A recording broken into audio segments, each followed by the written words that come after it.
ಎಲ್ಲರಿಗೂ ನಮಸ್ಕಾರ. ಥಟ್ ಅಂತ ಹೇಳಿ ಕ್ವಿಜ್ ಕಾರ್ಯಕ್ರಮಕ್ಕೆ ತಮಗೆಲ್ಲ ಸ್ವಾಗತ. ಹೈಸ್ಕೂಲನ್ನು ದಾಟದ ಒಬ್ಬ ವ್ಯಕ್ತಿ ಏನೆಲ್ಲ ಸಾಧನೆಯನ್ನು ಮಾಡಬಹುದು ಕಲ್ಪಿಸ್ಕೊಳ್ಳೋಕ್ಕೆ ಪ್ರಯತ್ನ ಪಡೋಣ. 2014ರಲ್ಲಿ ಅಂತಾರಾಷ್ಟ್ರೀಯ ಮಟ್ಟದ ಪತ್ರಿಕೆ ಒಂದು ಜಗತ್ತಿನ ಅತ್ಯಂತ ಪ್ರಭಾವಿ 100 ವ್ಯಕ್ತಿಗಳ ಚಿತ್ರವನ್ನು ಪ್ರಕಟಿಸಿ ಅವರ ಸಾಧನೆಯನ್ನು ವಿವರಿಸುತ್ತೆ. ಅದರಲ್ಲಿ ಈ ಹೈಸ್ಕೂಲು ದಾಟದ ವಿದ್ಯಾರ್ಥಿಯ ಚಿತ್ರ ಬಂದಿರುತ್ತೆ. ರಾಷ್ಟ್ರ ಮಟ್ಟದಲ್ಲಿ ಸಾಕ್ಷ್ಯಚಿತ್ರ ತಯಾರು ಮಾಡ್ತಾರೆ. ಆತನ ಬಗ್ಗೆ ಅಂತಾರಾಷ್ಟ್ರೀಯ ಮಟ್ಟದಲ್ಲಿ ಸಾಕ್ಷ್ಯಚಿತ್ರಗಳನ್ನು ತಯಾರು ಮಾಡ್ತಾರೆ. ಈತ IITಗೆ ಹೋಗಿ ಉಪನ್ಯಾಸ ಕೊಡ್ತಾನೆ. ಹಾರ್ವರ್ಡ್ ವಿಶ್ವವಿದ್ಯಾನಿಲಯಕ್ಕೆ ಕರ್ಕೊಂಡು ಹೋಗಿ ಅಲ್ಲಿ ಉಪನ್ಯಾಸಗಳನ್ನು ಕೊಡಿಸ್ತಾರೆ. ಜೊತೆಗೆ ಪೀರಿಯಡ್ ಎಂಡ್ ಆಫ್ ಸೈಲೆನ್ಸ್ ಅನ್ನೋ ಒಂದು ಸಾಕ್ಷ್ಯಚಿತ್ರವನ್ನು ತಯಾರು ಮಾಡ್ತಾರೆ. ಆ ಚಿತ್ರಕ್ಕೆ ಆಸ್ಕರ್ ಪ್ರಶಸ್ತಿ ಬರುತ್ತೆ. ಇವೆಲ್ಲಕ್ಕೂ ಕಿರೀಟ ಇಟ್ಟ ಹಾಗೆ ಪದ್ಮಶ್ರೀ ಗೌರವ ದೊರೆಯುತ್ತೆ. ಹೈಸ್ಕೂಲನ್ನು ದಾಟದ ಹುಡುಗ ಆತ ಯಾರು ಅಂತ ಕೇಳಿದರೆ ಅರುಣಾಚಲಂ ಮುರುಗನಾಥನ್ ಅಂದರೆ ಥಟ್ ಅಂತ ಯಾರಿವರು ಅಂತ ಗೊತ್ತಾಗದೆ ಹೋಗಬಹುದು. ಆದರೆ ಪ್ಯಾಡಮನ್ ಆಫ್ ಇಂಡಿಯಾ ಅಂತ ಹೇಳ್ತಂದರೆ ಎಲ್ರಿಗೂ ಅರ್ಥವಾಗುತ್ತೆ. ಈತನ ಬದುಕು ಸಾಧನೆಯನ್ನು ಕುರಿತು ಸೊಗಸಾದ ಒಂದು ಚಲನಚಿತ್ರ ಹಿಂದಿಯಲ್ಲಿ ನಿರ್ಮಾಣವಾಗಿದೆ. ತಮಿಳುನಾಡಿನಲ್ಲಿ ಇದ್ದಂಥ ಹುಡುಗ ಮುರುಗನಾಥನ್ ಅತ್ಯಂತ ಬಡತನದ ಹಿನ್ನೆಲೆಯಿಂದ ಬಂದವನು. ಮದುವೆಯಾಗುತ್ತೆ. ಮದುವೆ ಆದ ಮೇಲೆ ಅವನಿಗೆ ನಿಜವಾದ ಸಮಸ್ಯೆ ಏನು ಅಂತ ಗೊತ್ತಾಗುತ್ತೆ. ತನ್ನ ಮಡದಿ ಈ ಋತು ಸ್ವಚ್ಛತೆಗಾಗಿ ತಾನು ಸ್ಕೂಟರನ್ನು ಸ್ವಚ್ಛಗೊಳಿಸಿ ಇಟ್ಟಂಥ ಚಿಂದಿ ಬಟ್ಟೆ ಏನಿತ್ತು ಅದನ್ನು ಬಳಸ್ತಾ ಇರ್ತಾಳೆ. ಅದನ್ನು ನೋಡಿ ಅವನಿಗೆ ಎಲ್ಲಿಲ್ಲದ ಆಘಾತ ಆಗುತ್ತೆ. ಯಾಕೆ ಹೀಗೆ?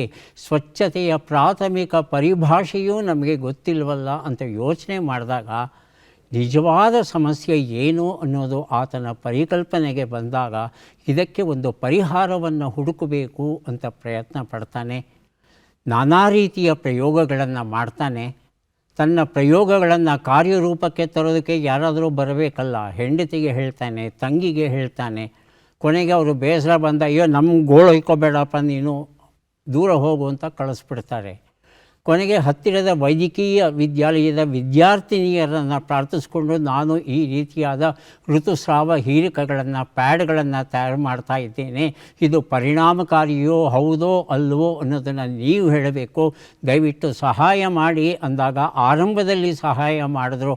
ಆನಂತರ ಬೇಸರ ಕೊಟ್ಟು ಈತನನ್ನು ಕಂಡರೆ ಓಡೋಗೋದಕ್ಕೆ ಶುರು ಮಾಡ್ತಾರೆ.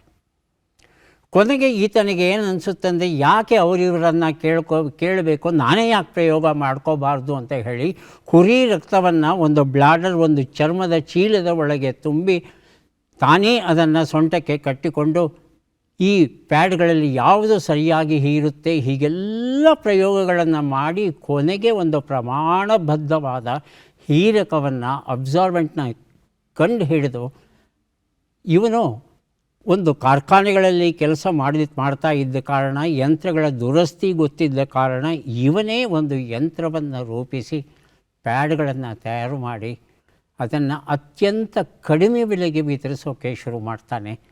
ದೊಡ್ಡ ದೊಡ್ಡ ಸಂಸ್ಥೆಗಳು ಬರುತ್ತವೆ, ಕೊಡಿ ನಿಮ್ಮ ಯಂತ್ರದ ಪೇಟೆಂಟ್ ಏಕಸ್ವಾಮ್ಯವನ್ನು ಅಂತ ಕೇಳಿದಾಗ ಕೊಡಲ್ಲ. ಹಳ್ಳಿಯಲ್ಲಿರ್ತಕ್ಕಂಥ ಹೆಣ್ಣು ಮಕ್ಕಳಿಗೆ ಉಚಿತವಾಗಿ ತಂತ್ರಜ್ಞಾನವನ್ನು ಕೊಟ್ಟು ನೀವು ಇದನ್ನು ಮಾಡಿ ಮಾರಾಟ ಮಾಡಿ ಅಂತ ಹೇಳಿ ವ್ಯವಸ್ಥೆ ಮಾಡ್ತಾನೆ. ಇವತ್ತು ಅದು ಒಂದು ದೊಡ್ಡ ಕ್ರಾಂತಿಯನ್ನು ಉಂಟು ಮಾಡಿದೆ. ಒಟ್ಟಲ್ಲಿ ಮುರುಗನಾಥನವರ ಸಾಧನೆ ಮನಸ್ಸು ಮಾಡಿದರೆ ಏನು ಬೇಕಾದರೂ ಮಾಡಬಹುದು ಅನ್ನೋದಕ್ಕೆ ಒಂದು ಉದಾಹರಣೆಯಾಗಿದೆ. ಕಾರ್ಯಕ್ರಮವನ್ನು ಆರಂಭಿಸ್ತಾ ಇದ್ದೇವೆ. ಸ್ಪರ್ಧಿಗಳ ಪರಿಚಯ. ಮೊದಲ ಸ್ಪರ್ಧಿ. ನನ್ನ ಹೆಸರು ಕೆ ಶಾಂತಮ್ಮ ಅಂತ, ಪ್ರಾಥಮಿಕ ಶಾಲಾ ಶಿಕ್ಷಕಿಯಾಗಿದ್ದೀನಿ. ನನ್ನ ಹವ್ಯಾಸ ಯೋಗ ಮಾಡೋದು ಹಾಗೂ ಚಿತ್ರ ಬರೆಯುವುದು. BTM ಲೇಔಟ್ ಬೆಂಗಳೂರಿನಿಂದ ಬಂದಿದ್ದೇನೆ. ಶಾಂತಮ್ಮ ಅವರಿಗೆ ಸ್ವಾಗತವನ್ನು ಕೋರ್ತಾ ಇದ್ದೇವೆ. ಮುಂದಿನ ಸ್ಪರ್ಧಿ. ನಮಸ್ತೆ, ನನ್ನ ಹೆಸರು ಡಾಕ್ಟರ್ ಯೋಗೀಶ್ ಎಲ್ಎನ್. ನಾನು ಮೂಲತಃ ತುಮಕೂರು ಜಿಲ್ಲೆ ಮಧುಗಿರಿ ತಾಲೂಕಿನ ಲಕ್ಷ್ಮೀಪುರ ಗ್ರಾಮದವನು. ಪ್ರಸ್ತುತ ಕಾಲೇಜು ಶಿಕ್ಷಣ ಇಲಾಖೆ ವ್ಯಾಪ್ತಿಯಲ್ಲಿ ಬರುವ ಸರ್ಕಾರಿ ರಾಮನಾರಾಯಣ್ ಚೆಲ್ಲಾರಾಮ್ ಕಾಲೇಜು ಬೆಂಗಳೂರು ಇಲ್ಲಿ ನಿರ್ವಹಣಾಶಾಸ್ತ್ರದ ಸಹಾಯಕ ಪ್ರಾಧ್ಯಾಪಕನಾಗಿ ಕೆಲಸ ನಿರ್ವಹಿಸುತ್ತಿದ್ದೇನೆ. ನನ್ನ ಹವ್ಯಾಸಗಳು ಪತ್ರಿಕೆಯನ್ನು ಓದುವುದು, ಪ್ರವಾಸವನ್ನು ಕೈಗೊಳ್ಳುವುದು ಮತ್ತು ಸಂಗೀತವನ್ನು ಕೇಳುವುದು. ಡಾಕ್ಟರ್ ಯೋಗೀಶ್ ಅವರಿಗೆ ಸ್ವಾಗತವನ್ನು ಕೋರ್ತಾ ಇದ್ದೇವೆ. ನಮ್ಮ ಮೂರನೆಯ ಸ್ಪರ್ಧಿ. ನನ್ನ ಹೆಸರು ಧನಲಕ್ಷ್ಮಿ ಅಂತ. ನಾನು ಬೆಂಗಳೂರಿನ ರಾಜರಾಜೇಶ್ವರಿ ನಗರದಿಂದ ಬಂದಿದ್ದೇನೆ. ನಾನು ಕರ್ನಾಟಕ ರಾಜ್ಯ ಔಷಧ ವಿಜ್ಞಾನ ಪರಿಷತ್ತಿನಲ್ಲಿ ನೌಕರಿಯನ್ನು ನಿರ್ವಹಿಸಿ ಈಗ ನಿವೃತ್ತಳಾಗಿದ್ದೇನೆ. ನನ್ನ ಹವ್ಯಾಸಗಳು ಪತ್ರಿಕೆ ಓದೋದು, ಸಂಗೀತ ಕೇಳೋದು, ತಟ್ಟಂತ ಹೇಳಿ ಕಾರ್ಯಕ್ರಮ ನೋಡೋದು, ಪದಬಂಧ ಬಿಡಿಸೋದು. ಧನಲಕ್ಷ್ಮಿ ಅವರಿಗೆ ಸ್ವಾಗತವನ್ನು ಕೋರ್ತಾ ಇದ್ದೇವೆ. ಮೂವರು ಸಿದ್ಧವಾಗಿದ್ದರೆ ಕಾರ್ಯಕ್ರಮ ಆರಂಭಿಸೋಣ. ಮೊದಲಿಗೆ ನಿಯಮಗಳನ್ನು ಒಮ್ಮೆ ನೋಡಿಬಿಡೋಣ. ಒಟ್ಟು 10 ಪ್ರಶ್ನೆಗಳು. ಮೊದಲು ಬಜರ್ ಒತ್ತಿದವರಿಗೆ ಉತ್ತರ ನೀಡುವ ಅವಕಾಶ. ಪ್ರತಿ ಸರಿ ಉತ್ತರಕ್ಕೆ ಒಂದು ಪುಸ್ತಕ ಬಹುಮಾನ. ಆಯ್ಕೆಗಳು ಬರುವ ಮೊದಲೇ ಬಜರ್ ಒತ್ತಿ ಸರಿ ಉತ್ತರ ನೀಡಿದರೆ 2 ಪುಸ್ತಕ ಬಹುಮಾನ. 100 ಅಂಕ ಗಳಿಸಿದವರಿಗೆ ಒಂದು ಪುಸ್ತಕ ವಿಶೇಷ ಬಹುಮಾನ. ನಕಾರಾತ್ಮಕ ತಂತ್ರಗಳಿಗೆ ಅವಕಾಶವಿಲ್ಲ. ಕಾರ್ಯಕ್ರಮದ ಮೊದಲ ಪುಸ್ತಕ, ಮೊದಲ ಪ್ರಶ್ನೆಯನ್ನು ಈಗ ನೋಡೋಣ. ಸರಳ ಯೋಗ ಕೈಪಿಡಿ. ಡಾಕ್ಟರ್ ಯೋಗಾಚಾರ್ಯ ಶ್ರೀ ರಾಘವೇಂದ್ರ ಗುರೂಜಿ ಬರೆದಿರುವಂಥದ್ದು. ಪ್ರಶ್ನೆ: ಇತ್ತೀಚೆಗೆ ಶತಾಯುಷಿ ಕರ್ನಾಟಕ ರಾಜಕಾರಣಿಯೊಬ್ಬರು ತೀರಿಕೊಂಡರೋ, ಅವರು ಯಾರು? ಬಜರ್ ಒತ್ತಿದ್ದಾರೆ ಡಾಕ್ಟರ್ ಯೋಗೇಶ್. ಶಾಮನೂರು ಶಿವಶಂಕರಪ್ಪ. ಧನಲಕ್ಷ್ಮಿ. ಶಾಮನೂರು ಶಿವಶಂಕರಪ್ಪ. ಆಯ್ಕೆಗಳನ್ನು ನೋಡೋಣ.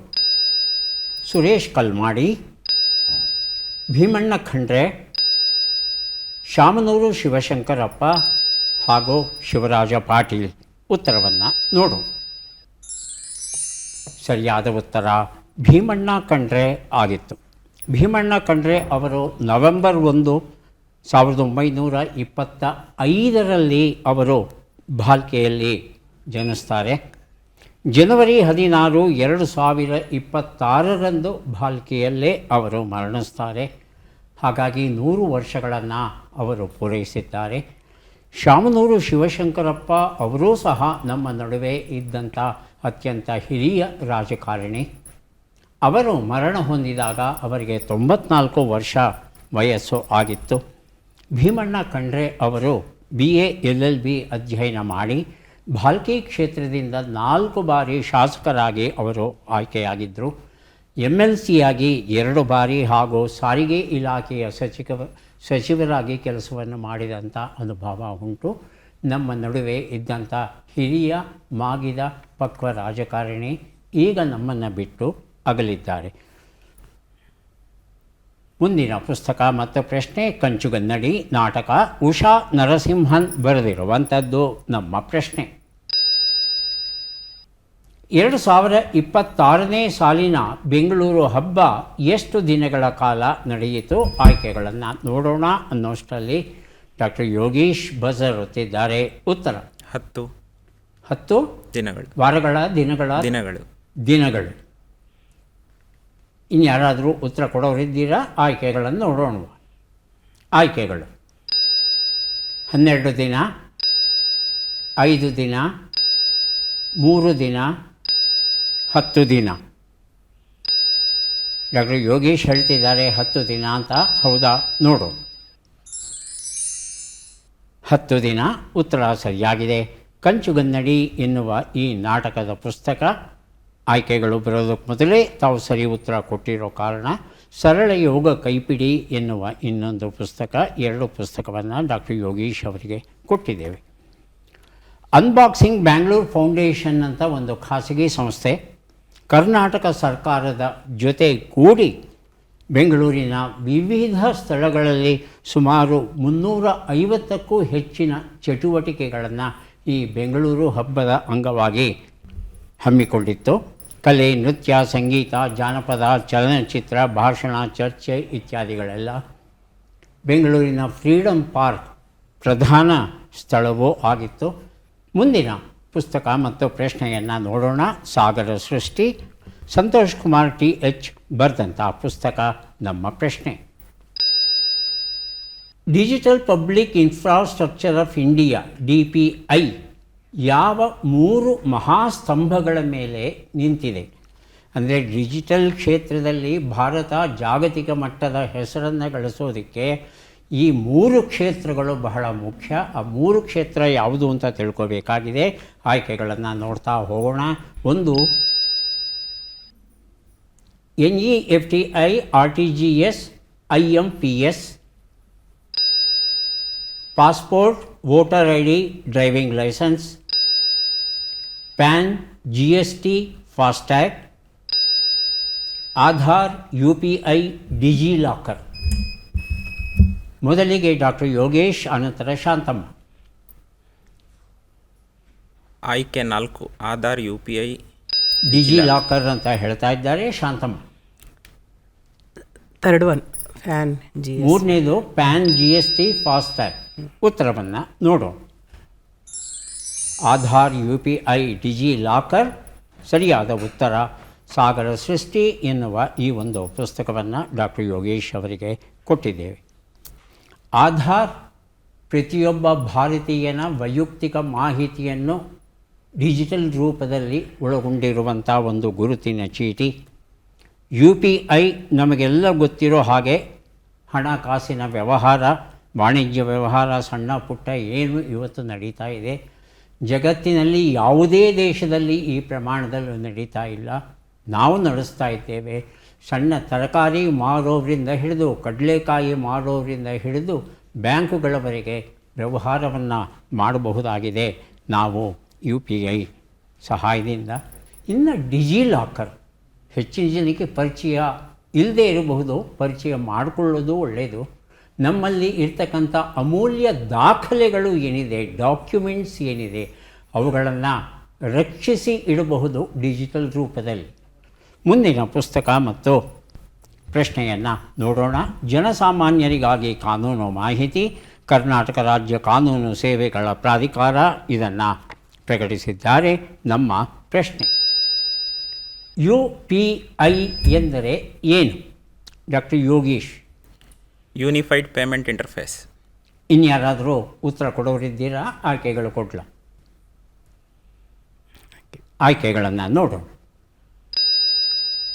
Unified payments interface, united payment identifier, universal payment of India, united public interface. ಹೇಳಿ Dhanalakshmi. Universal payment of India. Universal payment of India ಆಯ್ಕೆ 3 ಅಂತ ಹೇಳ್ತಾ ಇದ್ದಾರೆ. ಉತ್ತರವನ್ನು ನೋಡೋಣ.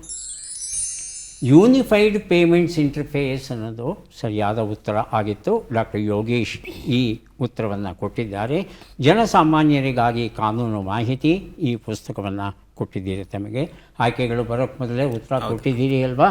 ಹಾಗಾಗಿ ಇನ್ನೂ ಒಂದು ಪುಸ್ತಕ ಅನುಕ್ಷಣ ಅನುಭವಿಸಿ, ಜಯಪ್ರಕಾಶ್ ನಾಗತಿಹಳ್ಳಿ ಬರೆದಂಥ ಪುಸ್ತಕ. ಒಟ್ಟು 2 ಪುಸ್ತಕಗಳನ್ನು ಡಾಕ್ಟರ್ ಯೋಗೇಶ್ ಅವರಿಗೆ ಕೊಟ್ಟಿದ್ದೇವೆ. ಯೂನಿಫೈಡ್ ಪೇಮೆಂಟ್ ಇಂಟರ್ಫೇಸ್ನಲ್ಲಿ ತತ್ಕ್ಷಣದಲ್ಲಿ ಹಣ ಪಾವತಿ ಆಗುತ್ತೆ, ಕಾಯಲೇಬೇಕಾಗಿಲ್ಲ. ಇಂತಹ ವ್ಯವಸ್ಥೆ ಭಾರತದಲ್ಲಿ ಯಾವ ರೀತಿ ಯಶಸ್ಸನ್ನು ಗಳಿಸಿದೆ ಅಂದರೆ, ಜಗತ್ತಿನ ಬೇರೆ ಬೇರೆ ದೇಶಗಳು ಸಹ ಈ ತಂತ್ರಜ್ಞಾನವನ್ನು ನಮಗೂ ಕೊಡಿ ಅಂತ ನಮ್ಮಿಂದ ತಂತ್ರಜ್ಞಾನವನ್ನು ತಗೊಂಡು ತಂತ್ರಜ್ಞಾನವನ್ನು ರಫ್ತು ಮಾಡ್ತಾ ಇದ್ದೇವೆ. ಇವತ್ತು ನಾವು ಆ ಒಂದು ಮಟ್ಟದಲ್ಲಿದೆ. ಇದು ನೇರವಾಗಿ ನಮ್ಮ ಬ್ಯಾಂಕಿಗೆ ಸಂಬಂಧಪಟ್ಟಿರುತ್ತೆ. ಬ್ಯಾಂಕ್ ಅವರು ನಮಗೆ ನಮ್ಮದೇ ಆದ ಒಂದು ಗುರುತನ್ನು ಕೊಡ್ತಾರೆ. ಇದನ್ನು UPI ID ಅಂತ ಇರಬೇಕಾಗುತ್ತೆ. ಈ UPI ID ಇದ್ದು ಬ್ಯಾಂಕಲ್ಲಿ ಅಕೌಂಟ್ ಇದ್ದು ಅಕೌಂಟಲ್ಲಿ ಹಣ ಇತ್ತು ಅಂತ ಹೇಳ್ತಂದರೆ, ಈ ಆ್ಯಪ್ಗಳನ್ನು ಗೂಗಲ್ ಪೇ, ಫೋನ್ಪೇ, ಭೀಮ್ ಪೇ ಇತ್ಯಾದಿ ಆ್ಯಪ್ಗಳನ್ನು ಬಳಸ್ಕೊಂಡು ತತ್ಕ್ಷಣದಲ್ಲೇ ನಾವು ಹಣವನ್ನು ಪಾವತಿ ಮಾಡಬಹುದು. ಅತ್ಯಂತ ಪರಿಣಾಮಕಾರಿಯಾದ ವ್ಯವಸ್ಥೆ ಆಗಿದೆ. ಹಯವದನಾಂಕಿತ ಎನ್ನುವ ಪುಸ್ತಕ. ಪ್ರಶ್ನೆ, ಬಿಟ್ಟಕ್ಷರಗಳನ್ನು ತುಂಬಿ. ಸ, ಳ, ಸಾ, ಹಿ, ವಿ.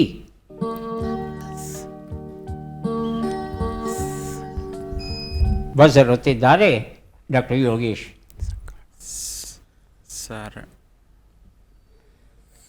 ಅಲ್ಲ, ಈಗ ಜೋಡಿಸೋದು ತಪ್ಪಾಗುತ್ತೆ. ಯಾಕಂದರೆ ಪೂರ್ತಿ 1 ನಿಮಿಷ ಕೊಟ್ಟಿದ್ದರೆ ಧನಲಕ್ಷ್ಮಿ ಶಾಂತಮ್ಮ ಉತ್ತರ ಕೊಡ್ತಿದ್ರೋ ಏನೋ ಗೊತ್ತಿಲ್ಲ. ಯೋಗೀಶ್, ಮತ್ತೊಮ್ಮೆ ಹೀಗೆ ಮಾಡಬೇಡಿ.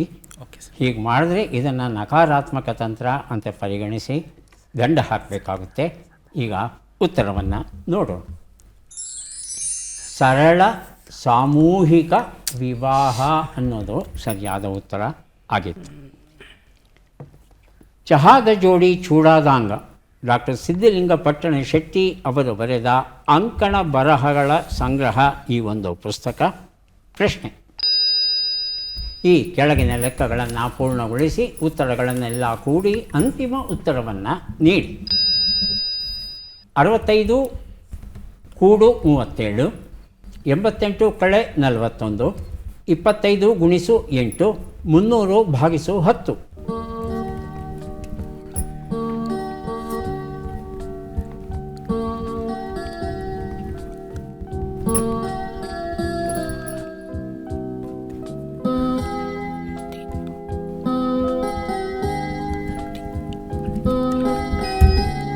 ಬಜರ್ ಒತ್ತಿದ್ದಾರೆ ಡಾಕ್ಟರ್ ಯೋಗೀಶ್. 477. 477. Yes sir.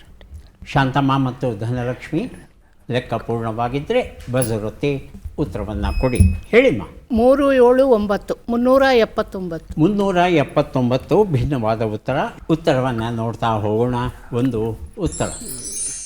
ಎರಡನೇ ಉತ್ತರವನ್ನು ನೋಡೋಣ. 102 ಆದಮೇಲೆ 47, ಅದಾದ ಮೇಲೆ 200, ಅದಾದ ಮೇಲೆ 30, ಎಲ್ಲವನ್ನು ಕೂಡಿದ್ರೆ 379 ಬಂದಿದೆ. ಈ ಉತ್ತರವನ್ನು ಧನಲಕ್ಷ್ಮಿ ಕೊಟ್ಟಿದ್ದಾರೆ. ಚಹಾದ ಜೋಡಿ ಚೂಡಾದಾಂಗ ಎನ್ನುವ ಈ ಒಂದು ಪುಸ್ತಕವನ್ನು ಅವರಿಗೆ ಕೊಟ್ಟಿದ್ದೇವೆ. ಸಾಹಿತ್ಯ ಚಂದನ ಎನ್ನುವ ಪುಸ್ತಕ, ಟಿ ವಿ ಸಂದರ್ಶನದಲ್ಲಿ ಕನ್ನಡದ ಕಂಪು, ಜಯಪ್ರಕಾಶ್ ನಾಗತಿಹಳ್ಳಿ ಬರೆದಿರುವಂಥ ಪುಸ್ತಕ. ಇದು ನಮ್ಮ ಪ್ರಶ್ನೆ. ಈ ಪದ್ಮ ಪುರಸ್ಕೃತರನ್ನು ಗುರುತಿಸಿ. ಚಿತ್ರವನ್ನು ನೋಡೋಣ.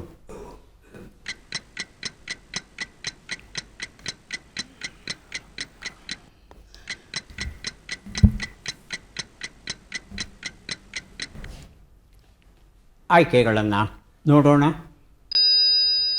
ವಾಸುದೇವ್ ಕಾಮತ್, ತುಷಾರ್ ದುರ್ಗೇಶ್ ಭಾಯಿ ಶುಕ್ಲಾ, ವಿಲಾಸ್ ಡಾಂಗ್ರೆ, ಸುರೇಶ್ ಹರಿಲಾಲ್ ಸೋನಿ. ಮೊದಲಿಗೆ ಡಾಕ್ಟರ್ ಯೋಗೀಶ್, ಆನಂತರ ಶಾಂತಮ್ಮ. ಆಯ್ಕೆ 2 ತುಷಾರ್ ದುರ್ಗೇಶ್ ಬಾಯ್ ಶುಕ್ಲಾ. ಶಾಂತಮ್ಮ, ನಂದು ಅದೇ ಇತ್ತು ಸರ್. ಊಹೆ ಮಾಡ್ಬೋದು. ಸುರೇಶ್ ಹರಿಲಾಲ್ ಸರ್. ಸುರೇಶ್ ಹರಿಲಾಲ್ ಸೋನಿ ಅಂತ ಹೇಳ್ತಾ ಇದ್ದಾರೆ. ಉತ್ತರವನ್ನು ನೋಡೋಣ. ಸರಿಯಾದ ಉತ್ತರ ವಿಲಾಸ್ ಡಾಂಗ್ರೆ ಆಗಿತ್ತು. ವಿಲಾಸ್ ಡಾಂಗ್ರೆ ಅವರಿಗೆ ಕಳೆದ ವರ್ಷ ಪದ್ಮಶ್ರೀ ಗೌರವ ದೊರೆತಿದೆ. ಇವರು ಮಹಾರಾಷ್ಟ್ರ ರಾಜ್ಯಕ್ಕೆ ಸೇರಿದವರು. ಹೋಮಿಯೋಪತಿ ವೈದ್ಯರಾಗಿ ಇವರು ಮಹಾರಾಷ್ಟ್ರದಲ್ಲಿ ಬಹಳ ದೊಡ್ಡ ಹೆಸರನ್ನು ಗಳಿಸಿದ್ದಾರೆ. ಆ ಒಂದು ಹಿನ್ನೆಲೆಯಲ್ಲಿ ಇವರಿಗೆ ಪದ್ಮಶ್ರೀ ಗೌರವ ಕಳೆದ ವರ್ಷ ದೊರೆತಿದೆ. ಸಿಹಿ ಸುದ್ದಿ ಎನ್ನುವ ಕಥಾ ಸಂಕಲನ, TR ವರದರಾಜನ್ ಇದನ್ನು ಬರೆದಿದ್ದಾರೆ. ಪ್ರಶ್ನೆ: ನಮ್ಮ ಪ್ರಶ್ನೆ, ಈ ಅಕ್ಷರಗಳನ್ನು ಸರಿಯಾಗಿ ಜೋಡಿಸಿ. ಅಕ್ಷರಗಳು: ಗೆ, ತಿ, ಹಿ, ಸ, ನಿ, ನು, ಸಿ, ನ.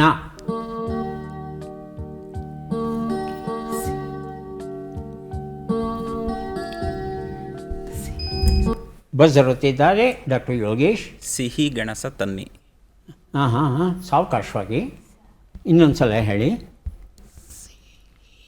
ಸಿಹಿ ಗೆಣಸ ತಿನ್ನಿ. 8 ಅಕ್ಷರ ಇರಬೇಕು ಉತ್ತರದಲ್ಲಿ.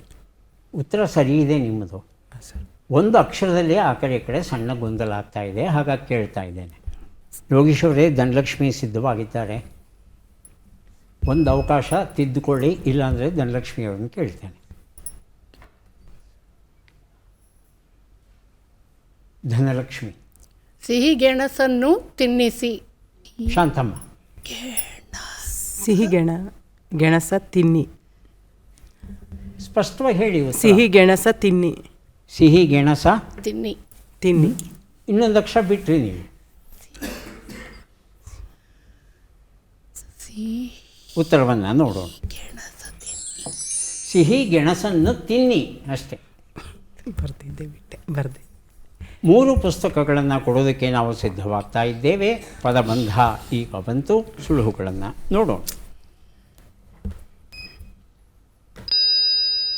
ಸಿಹಿ ಹುಲ್ಲಿನ ಸಾರ, ಲೋಹ ವಿಷ.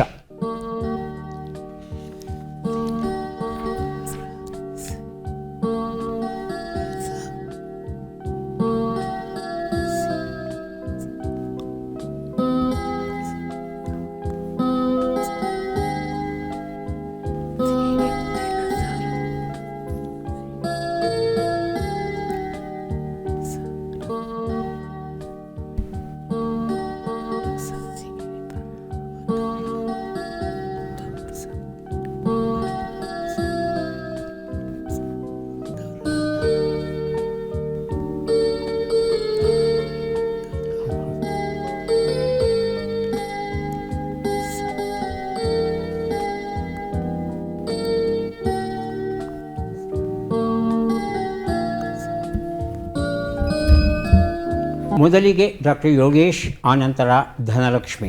ಒಂದು ಉತ್ತರ. ಕಬ್ಬಿನ ರಸ ಫಸ್ಟ್ ಒನ್ನು. ಉತ್ತರವನ್ನು ನೋಡೋಣ. ಕಬ್ಬಿನ ರಸ ಉತ್ತರ ಸರಿಯಾಗಿದೆ. 5 ಆಳರ ಕಥೆಗಳು ಪುಸ್ತಕ ಕೊಟ್ಟಿದ್ದೇನೆ. ತಮಗೆ ಅವಕಾಶ ಸಿಗುತ್ತೆ ಯೋಗೇಶ್. 2 ಉತ್ತರ. ಕಬ್ಬಿಣ ಉತ್ತರವನ್ನು ನೋಡೋಣ. ಉತ್ತರ ಸರಿಯಾಗಿದೆ. ಸಂಗೀತಗಾರರು, ಹಾಸ್ಯ ಪ್ರಸಂಗಗಳು ಈ ಪುಸ್ತಕ ಕೊಟ್ಟಿದ್ದೇನೆ. 3 ಉತ್ತರ. ತಮಗೆ ಅವಕಾಶ ಸಿಗುತ್ತೆ. ವಿಷ ಮಧ್ಯದ ಅಕ್ಷರ ರ.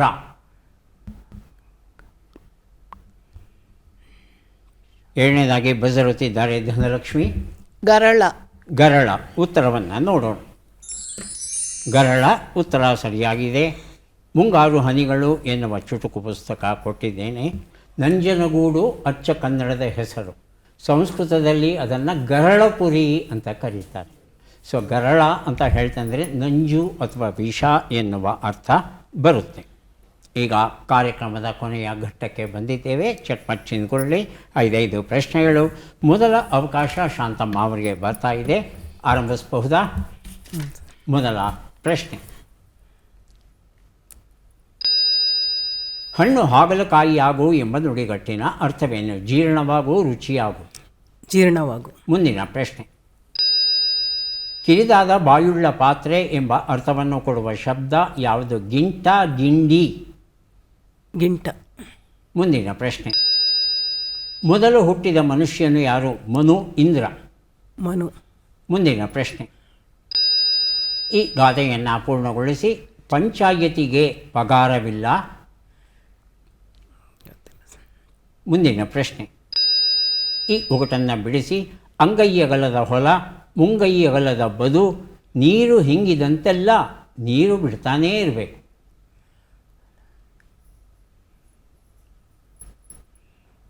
ಉತ್ತರಗಳನ್ನು ನೋಡ್ತಾ ಹೋಗೋಣ. 1 ಉತ್ತರ. ಹಣ್ಣು ಹಾಗಲಕಾಯಿಯಾಗುವುದು, ಜೀರ್ಣವಾಗುವುದು ಸರಿಯಾಗಿದೆ.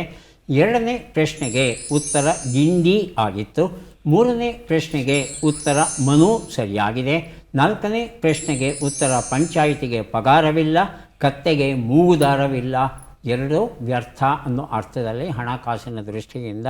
5ನೇ ಪ್ರಶ್ನೆಗೆ ಉತ್ತರವನ್ನು ನೋಡೋಣ. ಇದು ಹಣತೆಯ ವರ್ಣನೆ ಆಗಿತ್ತು. 2 ಪ್ರಶ್ನೆಗಳಿಗೆ ತಾವು ಸರಿಯಾದ ಉತ್ತರ ಕೊಟ್ಟಿದ್ದೀರಿ. 2 ಪುಸ್ತಕಗಳನ್ನು ಶಾಂತಮ್ಮ ಅವರಿಗೆ ಕೊಟ್ಟಿದ್ದೇವೆ. ಡಾಕ್ಟರ್ ಯೋಗೀಶ್, ಆರಂಭಿಸಬಹುದಾ? ಮೊದಲ ಪ್ರಶ್ನೆ. ಹಣ್ಣೋ ಕಾಯೋ ಎಂಬ ನುಡಿಗಟ್ಟಿನ ಅರ್ಥವೇನು? ಕೆಲಸವಾಯಿತೋ ಇಲ್ಲವೋ? ಉಪಯುಕ್ತವೋ ಅನುಪಯುಕ್ತವೋ? ಕೆಲಸವಾಯಿತೋ ಇಲ್ಲವೋ? ಮುಂದಿನ ಪ್ರಶ್ನೆ. ಚಿವುಟು, ಜಿಗುಟು ಎಂಬ ಅರ್ಥವನ್ನು ಕೊಡುವ ಶಬ್ದ ಯಾವುದು? ಗಿಂಡಿ, ಗಿಂಡು. ಗಿಂಡು. ಮುಂದಿನ ಪ್ರಶ್ನೆ. ಪ್ರಹ್ಲಾದನ ತಂದೆಯ ಹೆಸರಿನ ಹಿರಣ್ಯಾಕ್ಷ, ಹಿರಣ್ಯಕಶಿಪು. ಹಿರಣ್ಯಕಶಪು. ಮುಂದಿನ ಪ್ರಶ್ನೆ. ಈ ಗಾದೆಯನ್ನು ಪೂರ್ಣಗೊಳಿಸಿ. ಪ್ಯಾಲಿ ಕೈಯಾಗ ತಾಳಿ ಕೊಟ್ಟರೆ. ಮುಂದಿನ ಪ್ರಶ್ನೆ. ಈ ಒಗಟನ್ನು ಬಿಡಿಸಿ. ಬೆಳ್ಳಿ ಡಾಬಿಗೆ ಚಿನ್ನದ ಕವಚ. ಉತ್ತರವನ್ನು ನೋಡ್ತಾ ಹೋಗೋಣ. 1 ಉತ್ತರ. ಹಣ್ಣೋ ಕಾಯೋ, ಕೆಲಸವಾಯಿತೋ ಇಲ್ಲವೋ ಸರಿಯಾಗಿದೆ. 2ನೇ ಪ್ರಶ್ನೆಗೆ ಉತ್ತರ ಗಿಡ್ಡು ಕೊಟ್ಟಿದ್ದೀರಿ, ಉತ್ತರ ಸರಿಯಾಗಿದೆ. 3ನೇ ಪ್ರಶ್ನೆಗೆ ಉತ್ತರ ಹಿರಣ್ಯಕಶಿಪು ಸರಿಯಾಗಿದೆ. 4ನೇ ಪ್ರಶ್ನೆಗೆ ಉತ್ತರ ಪ್ಯಾಲಿಕೆಯಾಗ ತಾಳಿ ಕೊಟ್ಟರೆ ತಾಳಿ ಮುಡಿಸಿ ವಾಲಿ ಮಾಡಿಸ್ಕೊಂತು ಅಂತ ಹೇಳ್ತಾರೆ. ಅಂದರೆ ತಾಲಿಯ ಮಹತ್ವ ತಿಳಿದೇ ಇರತಕ್ಕಂಥ ಪ್ಯಾಲಿಯದು ಅನ್ನೋ ಅರ್ಥ ಬರುತ್ತೆ. 5ನೇ ಪ್ರಶ್ನೆಗೆ ಇದು ಬಾಳೆಹಣ್ಣಿನ ವರ್ಣನೆ ಆಗಿತ್ತು. 3 ಪ್ರಶ್ನೆಗಳಿಗೆ ತಾವು ಸರಿಯಾದ ಉತ್ತರ ಕೊಟ್ಟಿದ್ದೀರಿ. 3 ಪುಸ್ತಕಗಳನ್ನು ತಮಗೆ ಕೊಡ್ತಾ ಇದ್ದೇವೆ. ಈಗ ಅವಕಾಶ ಧನಲಕ್ಷ್ಮಿ ಅವರಿಗೆ ಬರ್ತಾ ಇದೆ. ಸಿದ್ಧವಾಗಿದ್ದೀರಾ? ಮೊದಲ ಪ್ರಶ್ನೆ. 10ರ ಕೂಡೆ 11 ಎಂಬ ನುಡಿಗಟ್ಟಿನ ಅರ್ಥವೇನು? ಯಾವುದೇ ಮಹತ್ವ ಇಲ್ಲದಿರು ಎಲ್ಲಿಲ್ಲದ ಮಹತ್ವ ಬರು. ಯಾವುದೇ ಮಹತ್ವ ಇಲ್ಲದಿರು. ಮುಂದಿನ ಪ್ರಶ್ನೆ. ಅಕ್ರಮ ಸಂಪಾದನೆ ಎಂಬ ಅರ್ಥವನ್ನು ಕೊಡುವ ಶಬ್ದ ಯಾವುದು? ಇಂಬುಳ, ಗಿಂಬುಳ? ಗಿಂಬುಳ. ಮುಂದಿನ ಪ್ರಶ್ನೆ. ವರಾಹಾವತಾರವನ್ನು ಯಾರು ಎತ್ತಿದರು? ಶಿವ, ವಿಷ್ಣು? ವಿಷ್ಣು. ಮುಂದಿನ ಪ್ರಶ್ನೆ. ಈ ಗಾದೆಯನ್ನು ಪೂರ್ಣಗೊಳಿಸಿ. ಪ್ರೀತಿ ಇದ್ದರೂ ಅಕ್ಕರೆ ಇರಬೇಕು. 5ನೇ ಪ್ರಶ್ನೆ. ಈ ಒಗಟನ್ನು ಬಿಡಿಸಿ. ಚಿಂತಾಮಣಿ ಕೆರೆಯಲ್ಲಿ ಚಿಣಿಮಿಣಿ ಹಕ್ಕಿ, ಕೆರೆ ಬತ್ತಿತೆಂದರೆ ಹಕ್ಕಿ ಹಾರೋಗುತ್ತೆ.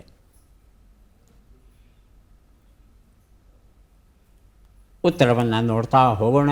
1 ಉತ್ತರ ಯಾವುದೇ ಮಹತ್ವ ಇಲ್ಲದಿರು, ಉತ್ತರ ಸರಿಯಾಗಿದೆ. 2ನೇ ಪ್ರಶ್ನೆಗೆ ಉತ್ತರ ಗಿಂಬುಳ ಸರಿಯಾಗಿದೆ. 3ನೇ ಪ್ರಶ್ನೆಗೆ ಉತ್ತರ ವಿಷ್ಣು ಸರಿಯಾಗಿದೆ.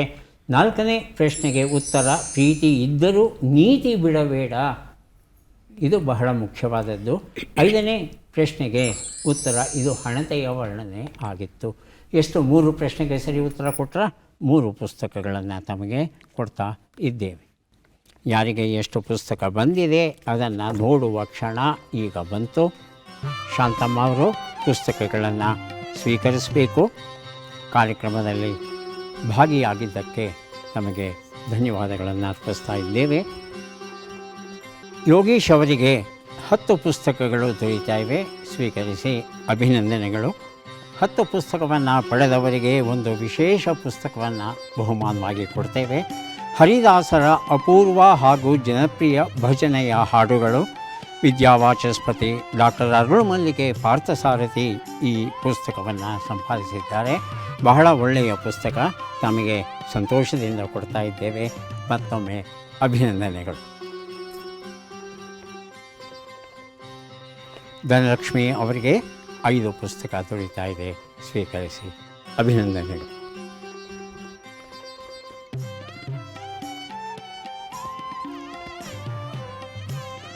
ಫ್ರಾನ್ಸ್ ದೇಶದಲ್ಲಿ ಈಫಲ್ ಟವರ್ ಅಂತ ಕಬ್ಬಿಣದಿಂದ ಮಾಡಿದ ಬಹಳ ಎತ್ತರವಾದ ಒಂದು ಗೋಪುರ ಉಂಟು.